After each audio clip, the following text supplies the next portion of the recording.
বন্ধুরা, সন্ধেবেলা চলে গেছিলাম আবার খাবো রেস্টুরেন্টে। গিয়ে দেখি কড়াইতে এতটা পরিমাণে সবজি দিয়ে কী রান্না করছে। তারপর জিজ্ঞাসা করলাম মেন শেফকে কী রান্না হবে। মেন শেফ বলল আপনার চাউমিন অর্ডার এসছে 10 প্লেট। তারপর দেখলাম 10 প্লেট চাউমিন একবারে মারছে। তাহলে বোঝেন কতটা পরিমাণে এক্সপিরিয়েন্স না হলে একবারে 10টা চাউমিন মারা যায় না। তাই জন্য একবারে 10টা চাউমিন মারছে। তাই আমি একটু আপনাদেরকে ভিডিও করে দেখালাম যে কতটা স্পিডে দেখুন আপনার চাউমিনটাকে রান্না করছে। আর বারবার আমাকে জিজ্ঞাসা করছে কী করছো, ভিডিও করছো? আমি বললাম না না, ভিডিও করছি না, তুমি বানাও না চাউমিন। তাই আমি তোমাকে বলছি যে চাউমিনটা একটুখানি তাড়াতাড়ি করে বানাও যাতে আমি ভিডিওটা তোমাকে ভালো মতন দেখাতে পারি। তাই বলছে তুমি শুধু জাস্ট দূরে থেকে ভিডিওটা করো আর চাউমিনটা রেডি হয়ে যাবে। আমি তাই বলছি ঠিক আছে, একে একে মশলাগুলো দিয়ে দিচ্ছে, তোমরা শুধু দেখো প্রথমে কী কী দিল।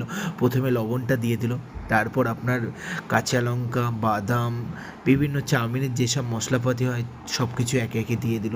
তোমাদেরকে আমি দেখাবো ভিডিওতে যে চাউমিনটা কতটা পরিমাণে সুন্দর এবং টেস্টফুল হবে। অবশ্যই তোমাদেরকে আমি কমেন্ট করে জানাবো যে কতটা ভালো লাগলো আমার চাউমিনটা খেয়ে। ভিডিওটা যদি ভালো থাকলে অবশ্যই কমেন্ট করে জানাবে তোমাদের চাউমিন কেমন লাগে। আর তোমরা কে কোথা থেকে দেখছো অবশ্যই কমেন্ট করে জানাবে। ভিডিওটা ভালো লাগলে লাইক এবং শেয়ার করে দেবে। Tata, bye bye.